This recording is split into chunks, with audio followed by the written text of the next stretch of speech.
Bom dia, Descodificadas. Vamos dar início a mais uma mentoria para orientação de estudos. Hoje a gente vai começar a revisar os conceitos do CSS, né? Até semana passada a gente viu HTML, e aí entrou na jogada e a tabela periódica, né? Uma tarefinha para vocês praticarem, né? Porque não tem uma forma melhor da gente aprender do que praticando. E eu gosto bastante, como eu comentei na mentoria passada, daquele exercício, porque hoje a gente vai falar de seletores, por exemplo, né? Então vai ser um reforcinho para vocês também olharem a tabela.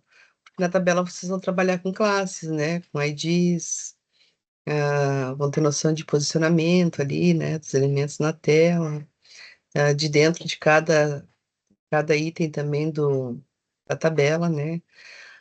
Várias cores, então a gente também vai ver variáveis hoje do CSS, então como vocês vão usar em mais de um lugar a mesma cor, vocês podem criar variáveis para essas cores e usar, né? Então são coisas que a gente não chegou a ver lá na trilha 1 e que é interessante em algum momento, né? Aprender para em algum momento usar. Então qual vai ser nosso tema hoje? A gente vai revisitar alguns conceitos do CSS. Fiz uma apresentação meio retrô hoje para a gente. Então, o que que é o CSS, né? Só para a gente revisar, claro que vocês já sabem, né? Quase tudo do CSS. Por que quase tudo? Porque a gente não consegue saber tudo, né? Ah, são muitas propriedades, né, que a gente pode usar no CSS e pode usar de várias formas diferentes. Então, de cabeça não tem como a gente decorar tudo, né? Eu não gosto da palavra decorar, mas a gente aprender todas, né? A gente vai lembrar das que a gente mais usa, mas a gente sempre tem que ter em mente que existem outras, né? Lá no W3 ou na documentação do CSS, a gente encontra muitos outros recursos, né? Então é importante a gente sempre ir dando uma estudada para na hora que a gente estiver criando alguma coisa, a gente lembrar que viu de repente essa propriedade por lá, ou surge aquela dúvida, será que eu posso fazer tal coisa no CSS? Então, aí agora a gente tem aí o uso das inteligências, né? Então a gente pode também pesquisar pelas inteligências, fazer essa pergunta, né?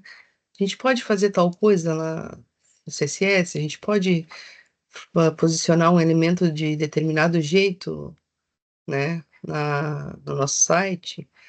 Ah, explorar o que a gente tem hoje em dia, né? Que agora mais ainda está tornando mais fácil, né? A vida da gente, que é o uso das inteligências artificiais. Mas aí usar também no sentido, de novo, né? Eu sempre gosto de reforçar, usar no sentido de aprender, não só de copiar e colar, né? Até porque e também é interessante, né? Quando a inteligência trouxer a resposta, quando ela traz a explicação também, né? Por que que foi usado tal coisa ali. E em cima daquilo ali que ela traz, a gente também pode fazer outros questionamentos, né? Mas em que momento eu posso usar isso aqui? Posso usar sempre? Tem alguma outra forma de ser utilizada? Ou se a resposta é muito complexa, achei muito complexa essa resposta. Teria uma forma de me explicar de uma forma mais simples, né? Explorar o recurso porque é uma ferramenta extraordinária, né? Agora, hoje em dia, ao invés da gente procurar no Google, por exemplo, as respostas a gente pode ir direto numa IA, porque a IA é um grande banco, né, de dados. Então, a gente pode explorar ela também. Claro que se surgir alguma dúvida, a gente tem as documentações para verificar a veracidade, né? Porque nem sempre a inteligência vai trazer a informação de forma correta. Cada vez mais porque ela vai aprendendo, né? Ela vai atualizando a memória. Mas o que eu quero dizer é que a gente não pode confiar 100%, a gente sempre tem que desconfiar, né? A gente tem que ter o conhecimento para saber julgar, né? Se aquilo ali está correto, se não está, ou se não tem o conhecimento ainda, buscar por esse conhecimento para poder usar, certo? Então, o CSS, ou Cascading Style Sheets, em português, folhas de estilo em cascata, é uma linguagem de estilo, então não é uma linguagem de programação, né? É uma linguagem de estilo, usada para descrever a aparência e o layout de documentos HTML e também XML. O CSS, o que que é, né? O que que é um bloco CSS? É um conjunto de propriedades aplicadas a um objeto do HTML que atende à condição do seletor, que é composto por seletor, que é quem deve ser aplicado o estilo, né? Qual a tag que eu vou aplicar o estilo, qual a ID, qual a classe, por exemplo. Ah, as propriedades, né? Que eu estava falando de propriedade. O que deve ser alterado? Color, font size, background, isso são as propriedades. E o valor da propriedade, né? Que informação irá receber? Por exemplo, o color, o valor, o valor red, font size, o valor 16 pixels, por exemplo, né? Como está o exemplo aqui também, P, uma largura de 50%, uma altura de 50 VH, que é o tamanho da view, esqueci agora o H aqui, o nome do H. Ou uma margem de 10%, né? Então, seletor, propriedade e valor, sempre nessa ordem, né? E claro, não esquecendo que a gente tem que usar ponto e vírgula, pode estar tudo correto ali. Se a gente esquecer um ponto e vírgula, já não vai funcionar como a gente gostaria, né? Então, a gente vai revisitar os conceitos de seletores, pseudoclasses, displays e variáveis na mentoria de hoje, né? Aí a gente já junta um pouquinho mais de coisas. Então, o que que são os seletores? São usados para selecionar os elementos HTML que você deseja estilizar. Então, a gente tem o universal, que é o asterisco, né? Quando eu uso ele, eu estou dizendo que eu quero aplicar em tudo do site.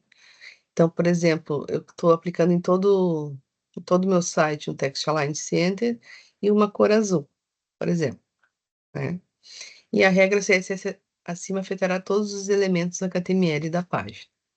Claro que eu posso definir isso lá no início, conforme eu venho alterando o CSS, lembram que ele vai vir de cima para baixo, né? Executando linha por linha ali, aplicando linha por linha. Se eu alterar o color uma linha mais abaixo, vai valer a última. Ele vai mudar, já não vai ser mais azul, vai virar vermelho. Por isso que às vezes a gente faz algumas coisas e aí fica assim, tá, mas eu já coloquei isso lá em cima, por que que não tá pegando, né? A gente fala pegando. Porque de repente, em algum momento lá, mais para baixo, tu mudou essa configuração. Então, ele vai pegar sempre a última. Se a gente também tem um estilo lá na página HTML, lá na tag style, né? Junto com a HTML, e outro arquivo CSS, ele vai carregar primeiro o que está lá no HTML, né? Porque o navegador começa pelo HTML. Então, sempre que o que tiver lá no HTML vai ser aplicado em cima do CSS. Então, são coisinhas, às vezes, que a gente fica olhando assim, mas por que que eu mudei e não mudou? Se tá ali, está escrito, né? São por essas questõezinhas, esses detalhes. A gente também pode aplicar, né, as propriedades do CSS por agrupamento. Então, por exemplo, posso usar o H1, H2 e o P, dizer que eles vão ter o texto centralizado e a cor vermelha, né? Então, para minimizar o código e agrupar seletores que terão a mesma estilização, separamos cada seletor com vírgula. Mas aí a gente tem que ter em mente, né, que todos vão ter a mesma configuração, a mesma estilização. Depois, apenas por uma tag, né? Então, individualmente. Normalmente no início, quando a gente começa, né, a gente começa estilizando tag por tag. Aí depois, quando a gente tem mais prática, né, a gente nota que pode agrupar e que pode usar outros tipos de seletores que a gente vai ver aqui também hoje. Por classe, né? Então a gente pode estilizar não pela tag, mas pela classe que a tag tá carregando, né? Então a gente acessa a classe pelo ponto center aqui, né? Seria o nome de uma classe lá de uma tag lá do HTML. Por pseudoclasses, então, eu também tenho as pseudoclasses, elas são usadas para definir um estado especial de um elemento. Então, eu posso, quando eu uso uma pseudoclasse, eu uso os dois pontos, né? Então, eu uso o meu seletor, dois pontos, e o nome da classe da pseudoclasse, no caso. Vai ser aqui um A dois pontos link color red, ah, A dois pontos visit vai virar para cor verde, para link visitado. Aqui para o link não visitado, vermelho, link visitado, quando o mouse sobre o link é a pseudoclasse hover. O hover a gente usa bastante, que ela muda o estado, né, quando a gente passa o mouse. E link selecionado a dois pontos active, né? Então, a gente também pode utilizar por pseudoclasses.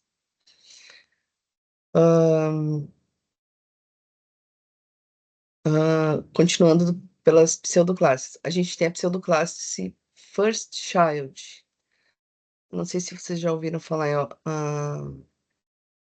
sobre isso, mas em que momento eu poderia usar um First Child?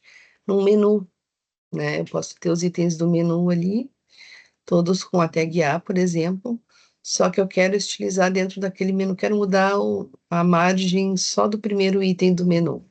Por exemplo, né? Você pode usar em várias situações. Então, eu tenho a opção do classe First Child, que, por exemplo, se eu tiver uma div com vários P's dentro, ou um menu, né, com vários links, eu estou indicando aqui nessa estilização do CSS que eu quero configurar primeiro filho.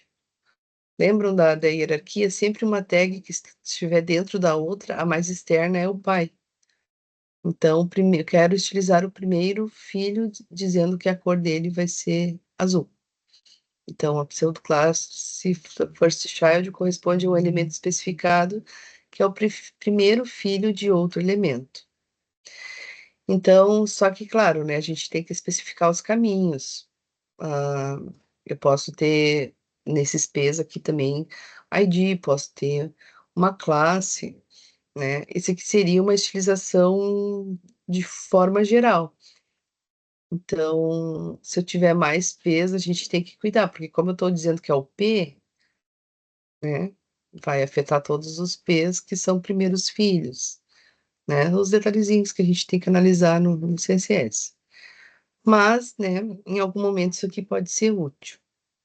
Assim como a gente tem o last child, que é o último filho, né? Por exemplo, também eu gosto de citar o menu, né? Porque é um exemplo mais, acho que fácil de visualizar. Aquele item, o último item do menu lá, que fica quase encostado na margem, né? Eu quero configurar só ele um pouquinho mais para cá. Não todos, não quero que todo mundo ande com a margem, né? Quero só que o último filho venha um pouquinho mais para a direita, para a esquerda. Então, posso usar essa pseudoclasse para fazer essa configuração, né? Então, primeiro filho vai configurar a primeira e o último a última. Por identificador, né? Por ID, só para relembrar que quando a gente está utilizando um ID, a gente usa o hashtag e o nome desse ID. E os seletores de atributo podem ser úteis para estilizar formulários sem classes ou ID. Aí aqui eu tenho outras formas de seletores que eu posso utilizar em algum momento, né? Por que que eu falo em algum momento? Porque daí vai depender de como cada um está desenvolvendo ali, né? Como cada um tá estruturando o seu código. Cada uma está estruturando o seu código. Então, por exemplo, o A-target. Eu uso bastante targets, né? Quando eu uso links lá para dizer que vai abrir uma página em branco, né? O target ele tem várias propriedades. Então, por exemplo, o A-target background color blue. Então, o seletor com o atributo target, né? Aqui eu posso botar não só o target, posso botar outro atributo, é usado para selecionar elementos com um atributo especificado. Então, notem que aonde apareceu o atributo target, foi pintado de azul, né? Depois, eu eu posso especificar um pouco mais esse seletor, esse atributo. Então, o seletor aqui, o seletor, comi a palavra aqui, atributo que recebe esse valor aqui é usado para selecionar elementos como atributo e valor especificado. Então, aqui eu já especifiquei um pouquinho mais, né, a estilização. Eu quero só estilizar o atributo que tem um determinado valor. Então, o atributo vai ser o target e o valor vai ser blank. Então, por isso que aqui ele não pintou o último de azul. Ele só pintou do meio, porque corresponde exatamente ao atributo que foi passado para ele. A gente não costuma muito usar esses, né? A gente acaba ficando sempre só no ID na classe. Mas a gente tem essas outras possibilidades aqui também. Esse title till igual flower. Então, seletor atributo aproximadamente valor é usado para selecionar elementos com valor de atributo contendo uma palavra especificada. Então, alguma coisa é flower, né? Quando a gente tem esse. É como se a gente lesse aproximadamente. Alguma coisa com a palavra flower. Então, aqui nesse primeiro eu tenho esse climatiz flower e no de baixo aqui só o flower. Então, por isso que ele vai pegar os dois, estilizar as duas primeiras tags. Depois, eu tenho class top, por exemplo. Então, o seletor atributo valor é usado para selecionar elementos com atributo especificado, cujo valor pode ser exatamente o valor especificado ou o valor especificado seguido por um hífen. Então, o meu valor vai ser top. Como eu estou usando esse barra igual aqui, ele pode pegar ele vai pegar o top e o top que vai ter um hífen. Então, por isso que ele pegou os dois primeiros aqui. Esse top content, como não tem o hífen, ele não vai pegar, tá? Eu sei que isso aqui vocês estão pensando, meu Deus, né? Mas eu quero mostrar que existem, né, outras possibilidades da gente estilizar. Depois, o atributo com o circunflexo igual. É usado para selecionar elementos com atributo especificado cujo valor começa com um valor especificado. Então, tudo que começar com top, ele vai configurar. Então, por isso que os três aqui estão azuis, né? No anterior, ele não pegava esse último. Depois, class cifrão igual teste. É usado para selecionar elementos cujo valor de atributo termina com um valor especificado. Então, qualquer coisa que venha antes e termine com teste. Então, por isso que ele vai pegar first test, my test e my test tudo junto. Como esse aqui ele não encontrou a palavra teste, essa segunda div, ela não é estilizada. Então, são algumas estilizações por algumas propriedades específicas, né, que a gente pode usar para configurar. Depois, asterisco igual. É usado para selecionar elementos cujo valor de atributo contém um valor especificado. Então, tudo que tiver T, a gente pode ler, né? Tudo que tiver a sílaba T. Então, first, o teste tem o T, o my test tem T e o my test também tem T. Né? Então, ele vai pegar os três. O segundo não é second, não tem a sílaba T, então não vai pegar. E além daqueles ali que eu comentei, tem outros, tá? Aqueles ali são alguns, assim, que vocês podem pensar aí, realmente eu tenho várias classes iguais, mas eu não quero colocar de novo o nome. Então, tu pode criar uma estilização geral para todas as tags que têm um determinado atributo, né? Para não precisar estar repetindo lá o nome da classe toda vez que vocês quiserem estilizar, tá? Por exemplo. Aí os displays, né? Daí mudando de assunto, agora falando de displays. Quais são os tipos de displays que eu tenho, né? As possibilidades de displays que eu tenho. Eu tenho o block, que é padrão, né? Quando eu não coloco display nenhum, quando eu não especifico display nenhum, ele vira block, que é um embaixo do outro, né? Um elemento embaixo do outro. Se vocês lembrarem lá do primeiro site de vocês na trilha 1, ah, quando a gente coloca os elementos HTML na página, vão ficando um embaixo do outro. Aí eu posso mudar para inline, que vai ficar um embaixo do outro, e o inline block, que vai preencher a linha e vai quebrar quando não tiver mais espaço, e vai continuar na linha de baixo. Depois o display flex e inline flex, só que normalmente eu não uso o inline flex, eu uso só flex, assim como também o grid, que eu só uso, normalmente usamos somente o grid, que é a mesma coisa. E o display none, que é alguma coisa sem display, digamos assim. Uma explicação para o none seria alguma coisa sem display. E aí, como é que a gente enxergaria esses elementos, né? Como é que a gente tem que pensar nesses elementos conforme o tipo de display?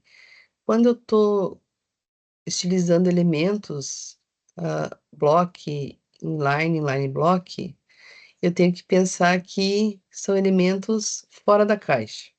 São elementos individuais que eu estou organizando na tela, né? Aí eu tenho que cuidar a margem um do outro, né? O tamanho, para conseguir ajustar.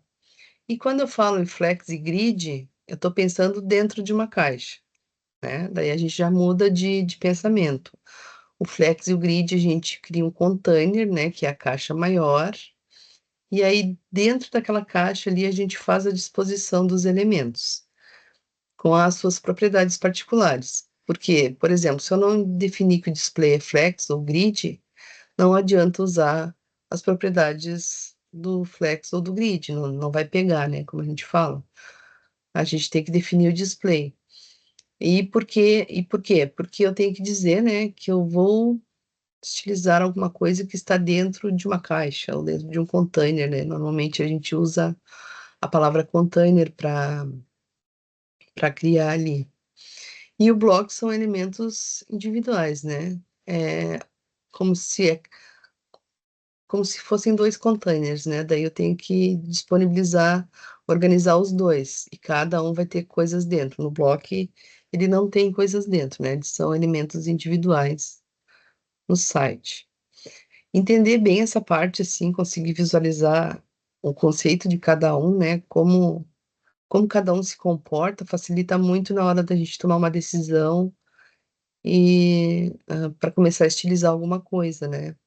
Porque às vezes a gente também fica, que eu vou comentar agora aqui no próximo, tentando usar algumas propriedades que não pegam, né? Que não funcionam. Mas por que não funciona?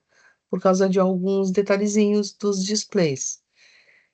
Então, por exemplo, o block e o inline, relacionamento de uma caixa com outra, né? De um elemento com outro. Comportamento de uma caixa em relação a outra caixa. No inline, ele não aceita margem, não aceita largura e altura, pega a largura e a altura do que tiver dentro, né? Então a gente só vai conseguir expandir, mas a gente não consegue mexer no elemento em si. Não gera quebra de linha, um elemento inline ao lado de outro inline fica um lado a lado. Ele só vai quebrar linha se for inline block. No block, a largura é 100%, consigo usar margem, bottom e top, aceita largura e altura e usa quebra de linha. O bloco fica um embaixo do outro. E o inline block, o elemento vira block, mas herda por padrão as propriedades inline. Aceita largura e altura e não aceita margem. Às vezes a gente fica tentando colocar margem ali em alguns elementos, a gente tem que atentar para o display que a gente está usando, né? Para ver se não é por causa disso que não está fazendo diferença. A gente está ali, né? Vai colocar propriedade e testa, e aquilo ali não muda. Por que não muda, né? Por causa desses detalhezinhos dos displays. Já o flex e o grid, o comportamento de uma caixa que contém elementos dentro, né? Então, ao contrário do outro. O flex desbloqueia propriedades para trabalhar com elementos internos e o elemento principal fica block. o bloco, né? O container fica block.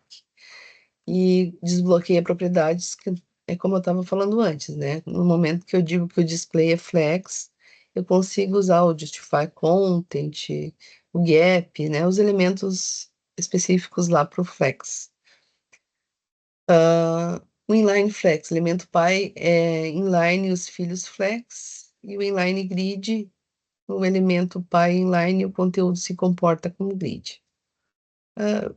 Só para falar, né?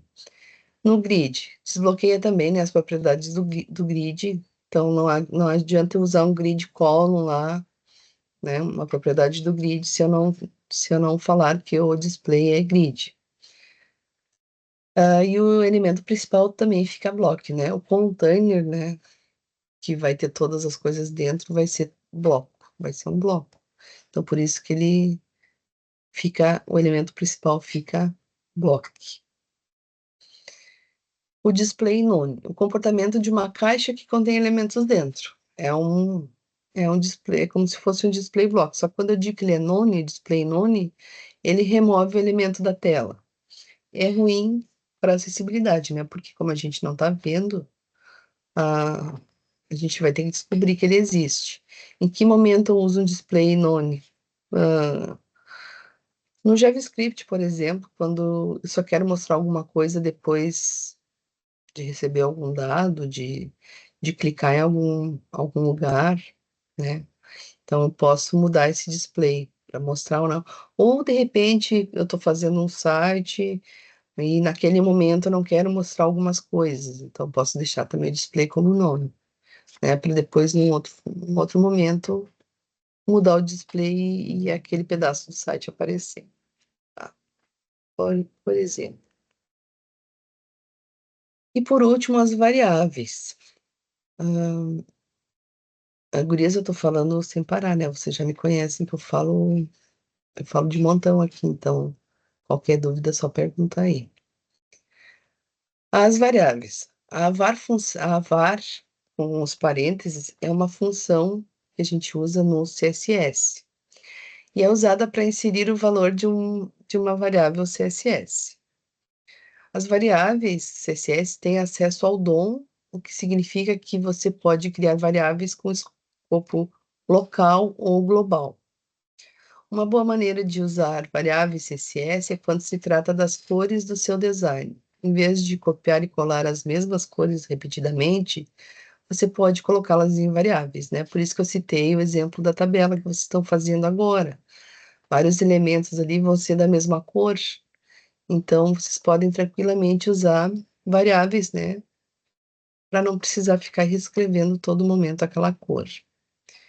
Então, as variáveis CSS podem ter um escopo global ou local. O escopo global é quando todo o código CSS enxerga essa variável. E o local é só quando eu especifico que determinada tag vai usar aquela cor, né? Aquela variável. Então, as variáveis globais podem ser acessadas e utilizadas em todo o documento, enquanto as variáveis locais podem ser utilizadas apenas dentro de um seletor onde é declarada. Então, de forma global, como é que eu declaro uma variável? Eu uso essa sigla aqui, dois pontos root, abro uma chave, né? Abro o bloco das variáveis e aí escrevo traço, traço, né? Que seria if, a cor, ou qualquer nome que eu queira dar aqui, né? Normalmente eu coloco o nome da cor para lembrar qual cor é. Mas o que vai definir a cor da variável é o que eu colocar depois dos dois pontos, né? Porque sempre é nessa mesma ordem, propriedade, valor, propriedade e valor. Então, aqui a propriedade se chama blue, mas se eu colocasse uma cor vermelha para a propriedade blue, na hora que eu usar a variável blue, ia aparecer vermelho, né? Então, mas, né, para a gente lembrar quais cores são, porque se a gente também colocar nomes que não correspondem à cor da variável, vai ficar. A gente não quer complicar a vida da gente, né? A gente tenta facilitar. Se eu colocar ainda mais usando esse hexadecimal aqui, que a gente não está lendo o nome da cor, né? A gente vai ter que testar para ver que cor é. Então, a gente vai colocar A gente, eu digo no sentido geral, né, para facilitar a vida, normalmente a cor que a gente atribuiu ali. Hã, isso de forma global. De forma local, eu posso especificar lá no Body, lá para o Body, né, e criar lá dentro uma var chamada Blue, então só o Body, né, vai ter aquela cor azul ali, por exemplo. As vantagens de usar var são: torna o código mais fácil de ler e mais compreensível, e torna muito mais fácil alterar os valores das cores, né. Porque aí eu só vou botar o nome da cor, eu não preciso estar toda hora escrevendo color tal, ou mas se esse for esse hexadecimal aqui, fica pior ainda, né. E aí todas as orientações vão estar lá na plataforma. Essa semana eu não vou pedir entrega nenhuma, né, até porque eu acredito que vocês estão fazendo a tabela. Ela é um pouco ela não é difícil de fazer, ela só é um pouco trabalhosa, né, porque tem muitos elementos. Então, não vou pedir nenhuma entrega, mas eu vou deixar sugerido um exercício lá do W3, que é sobre seletores e sobre variáveis também, para vocês praticarem o uso, né. Lá no W3 ele já tem o compiladorzinho, né, então vocês já podem testar, ler o conceito e testar, né, mudar alguma coisa lá para ver como é que fica, se deu erro, se não deu, né, se tá legal, se não tá. Então, para vocês estudarem aí, certo? E sigam nossas redes lá no Instagram e no Face. Normalmente a gente usa mais o Instagram e Face, mas a gente também tem o LinkedIn para vocês visitarem, né, e seguirem, que é a nossa rede social de trabalho, né, de network. É bem importante a gente ter um perfil, aproveitando já, né, ter um perfil bem feito, né, porque os recrutadores estão de olho lá no LinkedIn. E também seguir pessoas, né, que a gente acha interessante. Tem pessoas que trazem podcasts, tem pessoas que trazem artigos, né, falando de carreira, falando das inteligências, falando das novidades, né, de tecnologia no mercado. Então, é legal tu ter um perfil e ficar visitando, né, ficar pesquisando ali, procurando. Tu pode seguir as empresas que tu tem interesse em trabalhar, que tu supõe que seja legal, né, ou que tu ouviu falar que seja legal. Tu pode criar alerta de vagas, né. Quando aquela empresa abre vagas, a gente tem a opção ali de criar um alerta e ficar vendo, né. Aí o LinkedIn também, conforme o teu perfil que tu especificou ali, no que tu é formado, o que que tu está estudando, ele te traz sugestões de vagas. E isso também para os recrutadores, né. O algoritmo deixa os recrutadores verem pessoas que têm aquele conhecimento, né, então de repente ele pode ir lá, dar uma olhada no teu perfil e te chamar para uma entrevista. Foi assim que aconteceu comigo na Descodificadas, um belo dia, né, tô olhando o LinkedIn. Eu costumo olhar o LinkedIn e dar uma movimentada nele, né, me conectar a alguém ou ler alguma coisa, curtir, que a gente pode, né, curtir, incentivar outras pessoas, e muita gente está desempregada ali que coloca, né, que está procurando emprego, e estava lá a mensagem me convidando para uma entrevista. E conheço outras pessoas que aconteceram da mesma forma, então os recrutadores sim, eles estão de olho, né, lá nos perfis do LinkedIn. Então, importante deixar completinho, né, o que que estudou, o que que está estudando, onde já trabalhou, quais os cursos que tem, né. Então, é bem importante ter um LinkedIn bem organizado. É bem bacana, tem que arrumar, até porque vocês estão entrando na área de tecnologia aí, vocês vão querer trabalhar, né, algumas pessoas estão migrando de carreira, então não esqueça no LinkedIn que é uma ferramenta que está bem alta para recrutamento de pessoas. Gente, eu sei que eu falei um montão, se teriam alguma coisa para perguntar, alguma dúvida? Tá tranquilo? Tô sentindo raiva da Rafa por causa da atividade da tabela. Tranquilo.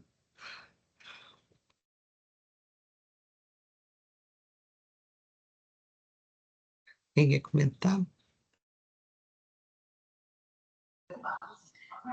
Ô, Rafa, deixa eu te Diga. fazer uma perguntinha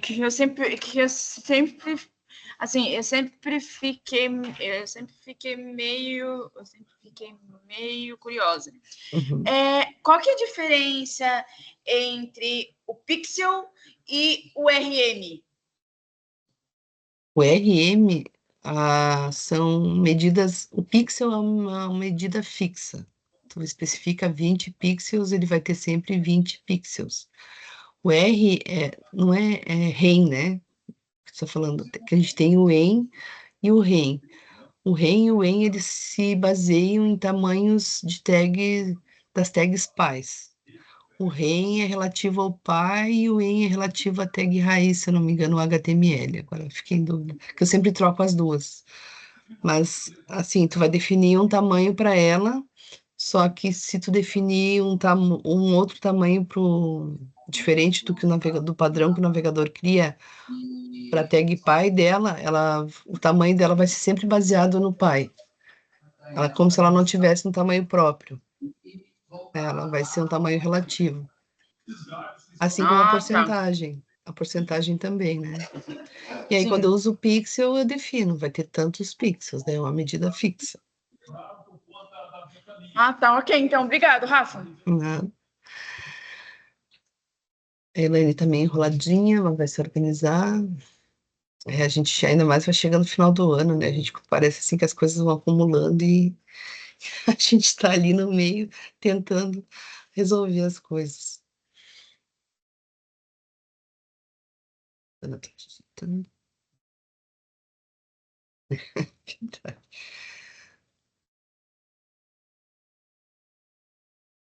Eu também. Mais alguma coisa, menina? Ai, de nervoso. No final tudo dá certo. Vocês vão ver que no final tudo vai dar certo lá. Todo mundo vai Eu estar com acredito. isso, todo mundo vai estar com seu site prontinho, rumo à trilha 3 aí. Tenho certeza disso. Amém. Bom, eu estou indo, muito obrigado. Tá Tenha um bem? ótimo dia para todas. Também. Maravilhoso. Boa semana, bom restinho de semana aí. Mais alguém quer perguntar alguma coisa? Não? Então vou encerrar por aqui. Bons estudos. Qualquer coisa fique à disposição para perguntar.